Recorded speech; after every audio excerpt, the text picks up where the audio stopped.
Are you struggling for consistency in your sim racing? Does your iRating look like a roller coaster? If so, we have good news for you. The way to get more consistent is to first understand what you're doing differently than the professionals. And VRS is the answer. With our competitive subscription, you will have the telemetry, setups, tutorials, and everything else you need to fully analyze your driving. Our data packs and the ability to compare your driving with the best in the world will show you exactly where to adjust your inputs, change your driving line, and shave seconds off of your lap times. And our powerful and precise Direct Force Pro wheelbase and precision pedals are being used by some of the world's best drivers. All these champions agree that VRS hardware is not just the best on the market, it's also priced well below the competition. So if you're looking to upgrade to direct drive and the best pedals in sim racing, VRS is your answer. If you want to get better, get faster,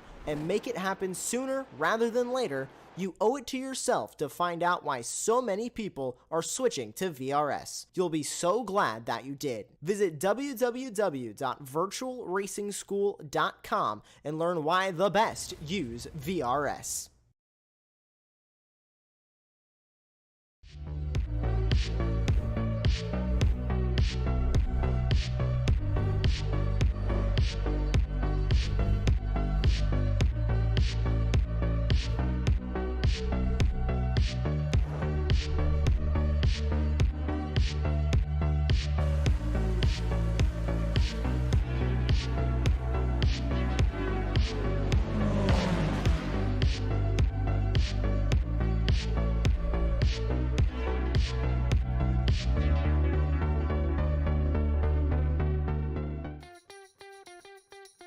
Good evening, everybody. Good evening indeed, and welcome to Apex Racing TV, and welcome to Week 5 of the Radical Racing Challenge in the first season of 2023. We're here at the glorious Rudskogen Motor Centre in Norway, and we're in for one hell of a night of racing because this circuit certainly looks difficult on a map, as you see there, and it is very difficult when you're driving around it due to the inclines, the declines, and of course, all of the undulation.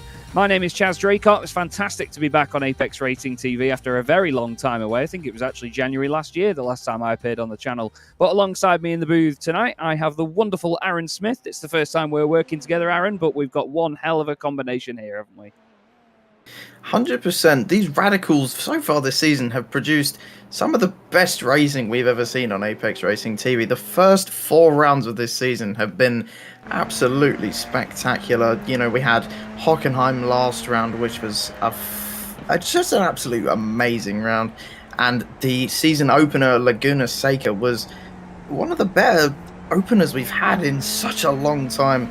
And unfortunately, though, we've not got that many people tonight. Only 13 drivers in 2 splits. And the field is, I think it's going to be quite spread out. We've got a vast difference in iRacing. We've got some drivers who are in the 5,000 rating and some all the way down in 1,000. I think it's going to be a fairly spread out field, but who knows what will happen in these SR10s. Well, that's it. You never know with these sorts of fields, and that usually makes the racing a little bit more interesting as well, because if somebody near the front of the pack has a bit of a dilemma or maybe doesn't quite get the lap time that they want in qualifying, then they have to fight their way back through the field past drivers that don't quite have the same pace as them, and that sort of impatience can show, and incidents can happen, and their night can get worse. We've got Dan Webster going fastest at the moment with a 1:17.173, and exactly 173 thousandths of a second behind him is Josh Brain. He's currently in second place, making it 2 drivers from UK and I on the front row at the minute. Then we've got Mario Medeo in third, car 3 P3, and just across the line there goes Mario Giambalvo in the number 11 car. There's purple sectors, though, being put in all over the show. Felix Simoes in car 1 is just coming through the final sector now, actually. And here he is coming across the line. Is he going to be able to take it to the top spots? No, he's not. 70 thousandths of a second for the Portuguese driver. But with such a short lap here, Aaron, we are going to see these tiny little margins, aren't we? Yeah, it's these sorts of tracks where you don't really have a lot of time to make up the difference they do provide some really entertaining hot laps, as we are seeing right now.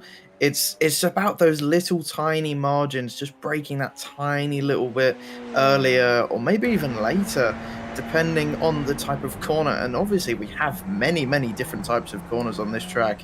A very varied track, which is why some of the people on the sim absolutely adore this track. And it's only been with us, what, 4 months now?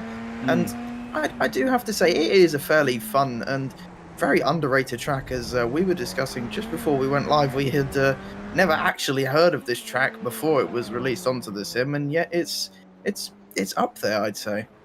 Yeah, definitely. It's quite a hidden gem on a lot of racing calendars, and to be honest, I'm really excited whenever I see a different series come here that I've not seen before, such as the Radical SR10s. I've not watched them around here before. I've seen TCR cars, GT3s and all sorts, but not these. Felix Simoes crosses the line again. Doesn't improve on his personal best in the final sector, but is the first driver to go under 117 with a 116.999. And Mario Medeo is going to join him on the front row as well, by the look of it. Fantastic stuff from the Argentinian. So Webster and Brain suddenly find themselves on the second row of the grid, and there's a slide sideways by Mario Medeo on his final fast lap. Does not get it completed. And we look here at Christo Chinmay in 11th position currently, still hoping to improve in car number 10. But it's very close for the top 4 positions here, Aaron. 3/10 of a second, or 3.5 tenths of a second anyway. But then there's that half-second gap back to David Rolliston in 5th position. So from that point on, this field's a little bit more spread out. That's the sort of pace difference that we were discussing before, wasn't it? Yeah, I mean, you wouldn't really expect to see that kind of gap on a track like this, whereas we were saying, you know, it's a fairly short lap. Those types of gaps shouldn't really be seen too often, but as we're seeing, very few amount of mistakes coming from these drivers. It's a difficult track, yes, but as we did mention, the field is so spread out in terms of iRacing. We didn't have that many people actually sign up for this split, which you know, I would have preferred to see a 26 car grid, but I think they only allowed 24 in one Radical race. So had 2 people not signed up, then maybe we could have gotten a full grid. But hey ho, you can only wish and you can only hope. We've got what we're given, and as you say, the top 4 looking, well, clear of the rest of the field is one way to put it. Yeah, definitely. But this is the thing. One tiny mistake, like I said before, could throw them back into the pack, and they will all of a sudden have to fight back through, and then, of course, try and get back to the positions where they were in the first place and chase down the potential race leaders. As the session comes to a close, though, that will give us our grid, and car 1 is going to be P1 with Felix Simoes on pole position. Mario Medeo alongside him on the front row. Then we have 2 UK&I drivers, Dan Webster and Josh Brain. David Rolliston and Mika Hulkkonen are on row 3.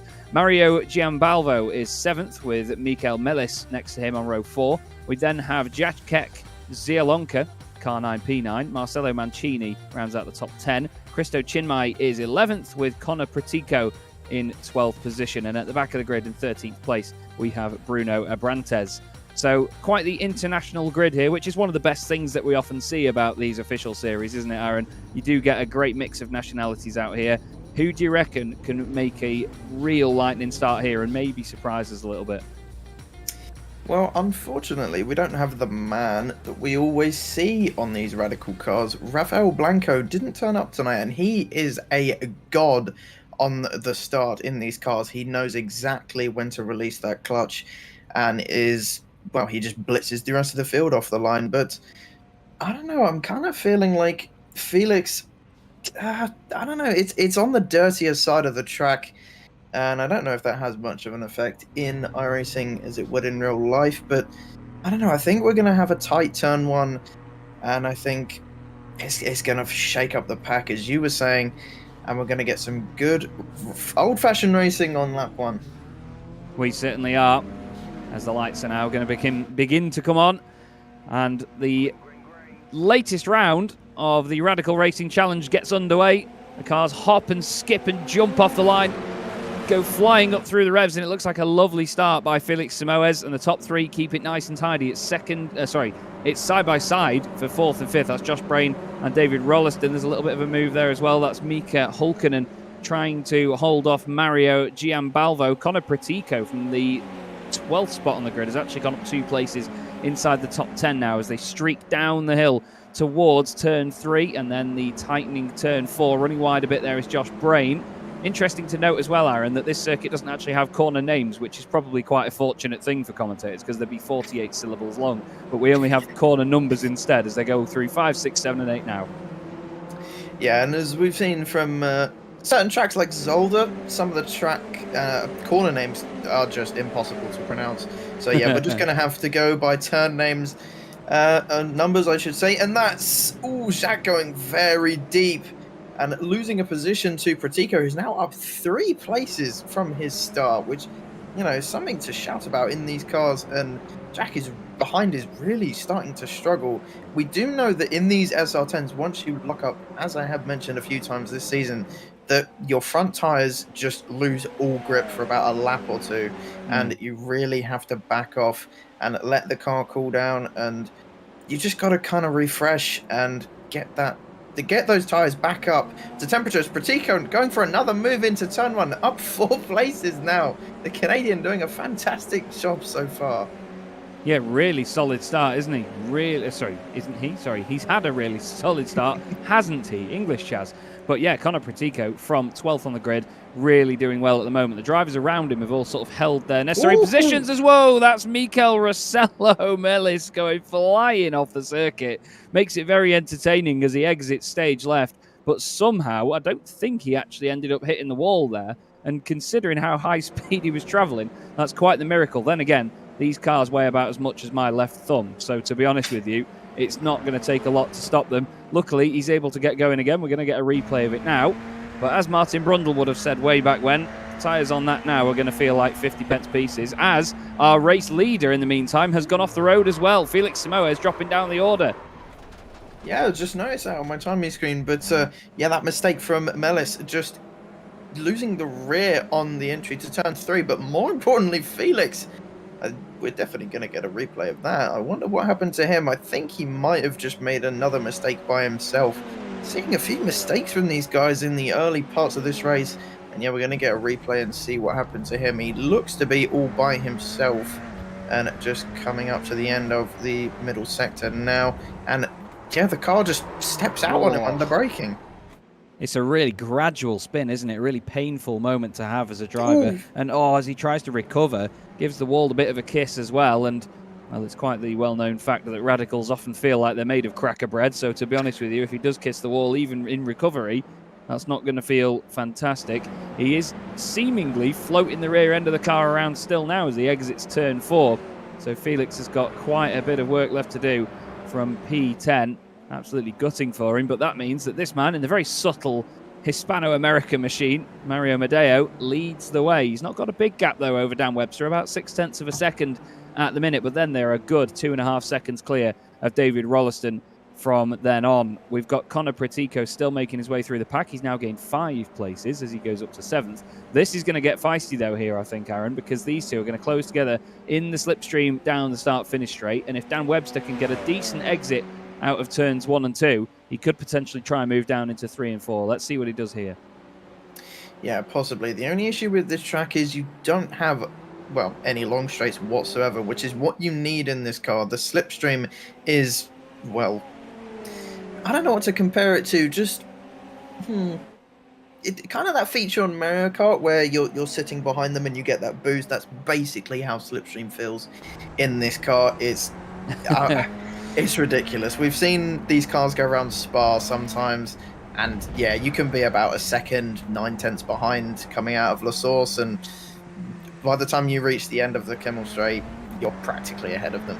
Yeah, we were talking actually before we went live about the Formula Renault 3.5s that you also commentate on, and I run a league on as well. And we were actually racing at Spa not too long ago, and there were cars that were behind as they came up over Radion. They'd get in front of the other car halfway down the Kemmel Straight, and then the other car would then slipstream past them again and re-overtake before they come. It was incredible racing to watch. But these radicals, as you mentioned, can often be like this as well. But just look at how stiff the car feels as well when they get round there, round the final corner, which is a long, sweeping, almost 360-degree turn 14. these aren't really cars that show off a lot of body language, are they? They're like scale extric cars that are really well stuck into the slots. But when they go, boy, do they go. Yeah, I think we were talking about this, I think, earlier in the season, where this car doesn't look quick. Like the SR8, the one before this, looked a lot quicker. But this is actually, I think, a good second or two quicker than the old car. And I think it's as you say, it just looks more planted, as there's Pratico trying to pip a move on a Giambalvo for 6th place.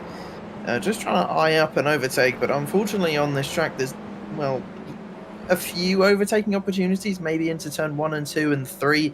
But other than that, you're pretty much hoping on a mistake for the driver in front of you. And he's going to have to bide his time for now, as through this middle, towards the end of the track as well, genuinely there's no opportunities to overtake whatsoever. Well, that's it. I think this circuit really does demand a lot from drivers, because while it's a great circuit to lap around, it's difficult to get that tiny advantage over the car in front to make an overtaking maneuver or to sort of pry open an opportunity. A lot of the time you do have to rely slightly on slipstream. Connor Pratico is in quite the, well, I was going to say predicament at the moment, but it's definitely a predicament, as he's got Zielonka behind him now recovering. There's Felix Simoes, who's only a good, second and a half back, maybe not even that. And then he's also got Giambalvo in front of him, and he's in that horrible position where a driver's got to think about attacking the guy in front, but not compromising yourself, because you've got somebody closing in behind as well. Felix Simoes is definitely showing us some great pace right now, though. He's done the fastest lap of the race on the previous lap, but 1:16.51, and that is a good 2 and a bit tenths of a second quicker than Mario Medeo went on that last lap, and that was his personal best. So I'm intrigued now to see how Felix deals with this traffic, because, as the famous and late Murray Walker once said, catching is one thing, getting past is quite another. Yeah, definitely, but okay, we were talking about overtakes. Well, there's one. That makes one easy. It just got gifted, that one, really. Not really what we wanted to see, but hey ho, moves himself up into 8th place. He's got Pratico now in front of him that he's probably going to be on the back of within the next 5 seconds, as he is really on the pace right now, as I believe that's Pratico in front trying to go for a move on Giambalvo, but couldn't quite get it done around that final corner. If you're on the inside, it does sort of pinch you, and you just lose a ton of speed from that. He's going to have to just be a little bit patient now, get a good exit out of 2, and as you can see, Giambalvo going very wide. That's going to open the door for Pratico to slip on through, but there's Felix in the background just waiting for these two to do something, push each other wide, and he can sneak up the inside, hopefully, and overtake them both. But there is Pratico finally getting ahead, and there's Felix getting very close to Giambalvo on the exit. They're still side by side, but Felix just has to back out of it, and that was a very, very optimistic move. And there's Giambalvo really struggling at the moment, went wide in turn 2, and now just the car doesn't seem to be working well with him at all. Well, he's definitely finished throwing in the Scandinavian flick, but in a radical, that's not quite the method you want to go for. To be honest, I don't blame Felix for backing out slightly in the initial phase of that through turns 5, 6, and 7. It can go very wrong through there, and as you go up into the braking zone at turn 8, the car goes light, the rear gets away from you, and of course, being mid-engined, these cars do throw the weight around the rear with that definite pendulum effect, and I think they all just about got away with that, to be fair. We've got Mario Medeo then, still leading this race. As you see there in the bottom right of your screen, the gap has gone up, then down again, then up, and then down again, and it's varying quite a lot. But this is part of this track's appeal, is that if you are going to stay behind the driver in front, stick close to them, and try and get an overtaking maneuver made, it's so difficult to stay consistent. There's a lot of undulation here, and I mean, even when we watch these races on a broadcast like this, Aaron, it's still very difficult to actually sort of portray how steep these tracks are. Yeah, it's one of the more unique tracks on not just the sim, but just on the planet.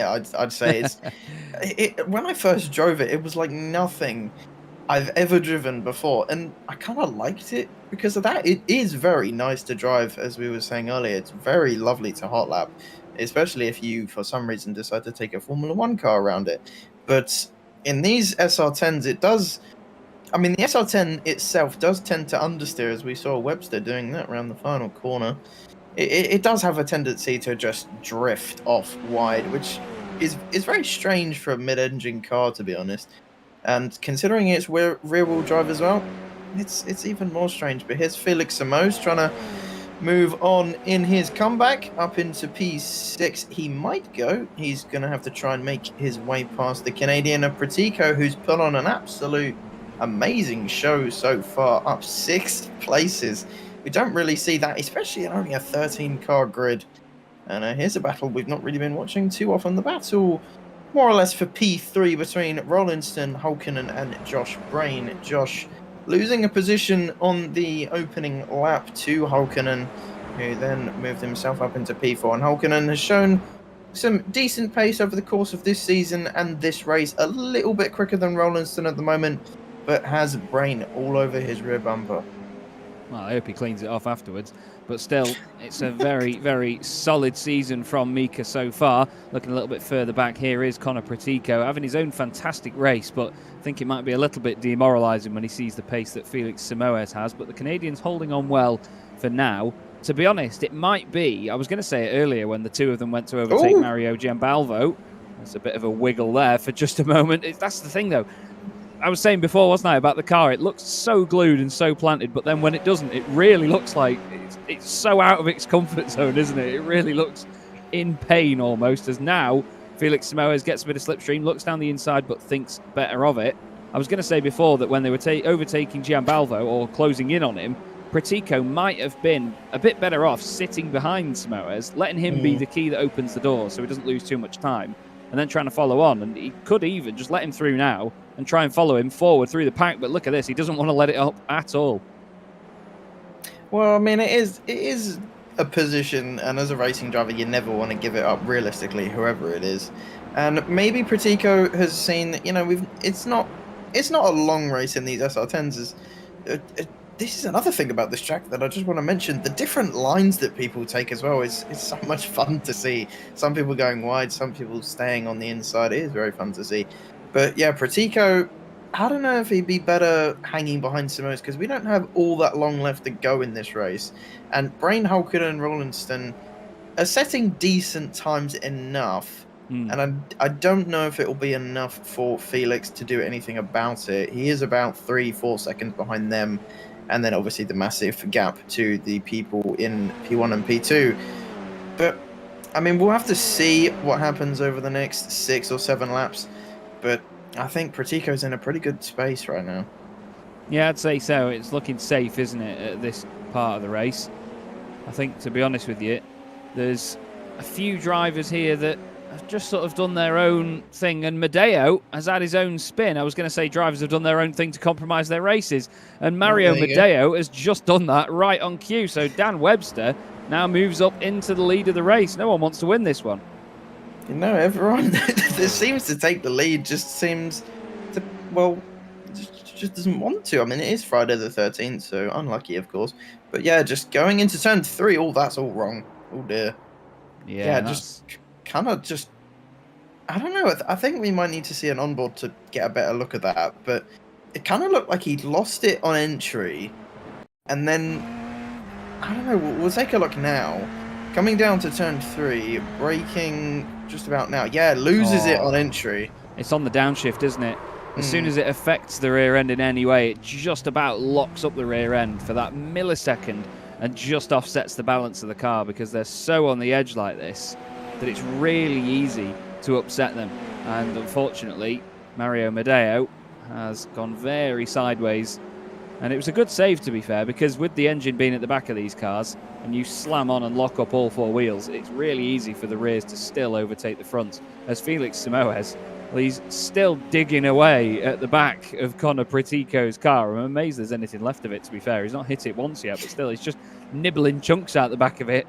And he's doing a really solid job. Look at the way they float through there as they get on the brakes into turn 4, bouncing and bobbling around. And I tell you what, Felix Simoes, well, he's not used to staring at the back of other cars too much, but he's going to be definitely learning what the back of a Radical looks like right now. And Pratico, He's doing a fantastic job, it has to be said. He just looks unfazed, doesn't he? He's not really chucking it to the inside and defending too much. He's just driving his line and just racing as if Felix is not there. Yeah, and I must say he's handling the pressure pretty well, because we have seen a few times this season, if a top driver does make a mistake and is clawing back through the field, the cars in front do seem a little bit intimidated and do tend to make mistakes. And Pratico isn't really all when saying that.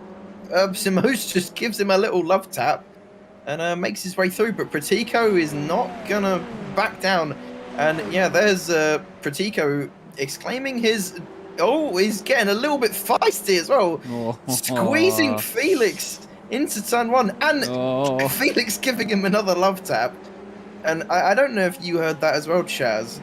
But Pratico not very happy in the in-game voice chat at all with what Felix was up to. That was a bit of a dirty move from Felix, it has to be said. You never really want to nudge your rival out of the way. But yeah, Pratico... going a little bit wide there through turn 3, but still ahead of Felix at the moment. And getting so close to the back of that SR10 and loses it nearly. Well, Woo-hoo! I mean, I feel like Felix was trying to maybe antagonize him a little bit there and sort of breaking as late as he dared, taking a line that meant that he got as close as possible to the back of Pratico, and it was looking a little bit dangerous. And to be honest, I think Karma bit him in the backside a little bit there with trying to overdo it, and then he got on the throttle. The car said, no, let's not do this anymore, and it was almost like traction controls kicking in, but with a sort of decision-making process instead. Now, here's Rolliston, and he needs to go through a decision-making process right now because he's got Mika Hulkonen right behind, then Josh Brain behind him, with only a couple of laps to go here. And I think some of these guys potentially are biding their time and waiting for the right moment to pounce near the end of the race, because they know that Rolliston's got good pace. They know that they can match him as well. The three of them are separated by just under a second right now. But if they're not too careful, Pratico and Simoes could get on the back of this as well and suddenly jump in, and it's all one big battle for the final podium spot. But Rolliston, he's stood firm so far, hasn't he? He's been really strong in this race, very consistent, and it has to be said, most of the top five really have as well. Yeah, well, apart from Mario, obviously, his costly mistake that may have cost him the race. That's what I was hinting at, but I didn't want to say his name. but yeah, the top five really have been on form this entire race. They've not really put a foot wrong. And yeah, that's kind of what you need sometimes. You don't really need the ultimate pace sometimes, and just benefit from the likes of Felix making mistakes in front of you. Because I think, possibly, had Felix not made that mistake, he probably would have run away with this race. But hey ho, if you can't keep the car on the track, you're not going to win. It's as simple as that. And yeah, as you were saying, look at where Pratico is now. He is right on the back of this. Are we going to have a 5-car battle for P3? I hope so. I hope so too. It's always a good thing, and it certainly continues to give us an entertaining race. And you know, some people always say when there's not really much overtaking going on in these races that, oh, the race is boring. But I absolutely disagree, because I love races like this where the drivers get to a bit of a deadlock. It may be a bit more difficult for us commentators to fill in sometimes when they're not really doing anything different to one another. However, it's that complete stalemate of all it's going to take is one mistake by one of these drivers, or one really solid lap where everything just comes together and just falls into place to really throw the cat amongst the pigeons. And all of a sudden, what you've seen as a bit of a 5-car Mexican standoff can really get thrown in the air, and the moves start happening and people get rattled and emotions get high, and it's just great to watch. And I think, well, especially if Felix Simoes gets any closer to the back of Connor Pratico, the touch paper is going to be lit momentarily. Yeah, I do really understand 100% what you're saying with that, because I do see some people say after a Formula 1 race or something saying, oh, that race was boring, but... Well, most Formula 1 is, but, you know. But even other motorsport categories, even though sometimes there wasn't a million overtakes every single lap, it's just that tension, that knowing that something is about to happen. That's what's good about this type of racing, just constantly sitting forward in your seat, hands between your thighs, you're just like, oh god, something's about to happen. And we've only got 2 laps to go. Something could very well happen, and you don't know what, you don't know when, you don't know who's going to do it. Maybe Rollinston Actually, I'm not going to say that because commentating cursing. I'm not Oh, going to no. do that. Oh, what was I saying about light in touch paper, Aaron? Yeah, let's not do that. We're just gonna hope and pray that something entertaining happens. I'll tell you what, it's the fastest pack of Crayola I've ever seen, to be honest with you. They're looking brilliant, aren't they, on their way down into turn 10 at the bottom of the hill. I love this hairpin. It's a proper old school corner, and then it goes back up the hill halfway around the apex. All of a sudden, you get to another crest again, and you're in another braking zone, which is turn 12. Turn 11 is a little kink before it. Hard on the power once more. We're going to get one more lap to go after this. Dan Webster is about to cross the line right now, and there he is on your screens. Car 2 up into P1 in the almost military grey Radical SR10. Lovely stats about these cars as well, actually. I was looking at them earlier because I know my stuff about the SR8, but I've never really seen too much of the SR10. And they have a massive 150 foot-pound of torque more than the SR8 had. And it's a much smaller engine as well. They've gone from a 2.7 litre V8 to a 2.3 turbocharged Ford EcoBoost engine, which is why they sound like little touring cars as they rattle their way down the hill now. No pop and bang remaps on these. David Rolliston, though, holding on to third just about. And Felix Samoes, he's thinking this could kick off in front of me here. I need to get past this Canadian and crack on as Rolliston's gone wide. And Hulkinen's going to try and take advantage of this through the right, through the left. And Samoes has got ahead of Pratico, hopefully without contact this time. And you can see the Canadian really wants to get back ahead straight away, doesn't want to waste any time. But Dan Webster and Mario Medeo way off up the road at the moment. Rolliston trying to hold on. You can see Hulkinen looking down the inside. He's trying to find an opening there, isn't he, Aaron? Yeah, just looking for any opportunity that he can. But as I was saying, there just isn't one on this track. But nevertheless, Dan Webster has severely proven that you don't need to be the quickest sometimes, but if you can keep it on the track, you can win a race, and he's done exactly that. Mario Medeo, a disappointing second, what might have been, but these guys are going to come across as you see them. Rowlandson, Hulkinen, Brain, Simos, and Pratico. Impressive result for him, considering he started basically in last. But even though it wasn't always side-by-side action, it was absolutely fantastic racing. And these last few drivers coming across the start-finish straight. And yeah, we only had a small grid today, but nevertheless, we had a great battle for those top 7 places. And yeah, pretty entertaining race, I'd say. Yeah, definitely. We did have that deadlock at the end, and all it would have taken was for David Rolliston to just overdo it slightly, maybe go a bit too defensive on the way into any of these corners, maybe just into turn 10, the hairpin at the bottom of the hill, trying to brake as late as he dared and open up any sort of advantage over the car behind. But he made it work and got a podium out of it. A great win for Dan Webster, like you say. Didn't have to be the quickest on every single lap, but he got the job done. Webster takes the win then in car 2. Mario Medeo finishes in second place, and David Rolliston makes it 2 UK and I drivers on the podium. But look at that, 10 seconds off the lead. And then we had 5 cars separated by 1.6 seconds. Mika Hulkinen finished in 4th with Josh Brain in 5th. Felix Samoes recovers to 6th, but he'll be gutted after leading the race early on. Connor Pratico 7th ahead of Mario Giambalvo in 8th position. Christo Chinmay finished in 9th place, very under the radar performance from him and Marcelo Mancini, as we saw at the end. Mikael Mellis was 11th ahead of Jacek Zielonka, and then Bruno Abrantes finishes 17 laps down, unfortunately, at the back of the pack. I don't actually think he took to the start, unfortunately, Aaron, but still, Rudskogen proved a very difficult challenge for the drivers tonight. The fastest guys in the entire field, unfortunately, falling by the wayside early on and, well, as I cursed it at the time, affecting their own races and causing a unwanted compromise. Yeah, I'm glad I shut myself up before I cursed Rowlandson. He came home in a pretty impressive 3rd. And I just like to say, Mika Hulkinen is such a cool name. I mean, you've got so many K's in there as well, and it's just it's a very cool name. I'm gonna stop talking about people's cool names, but it's almost like they crossed Mika Hakkinen with Nico Hulkenberg.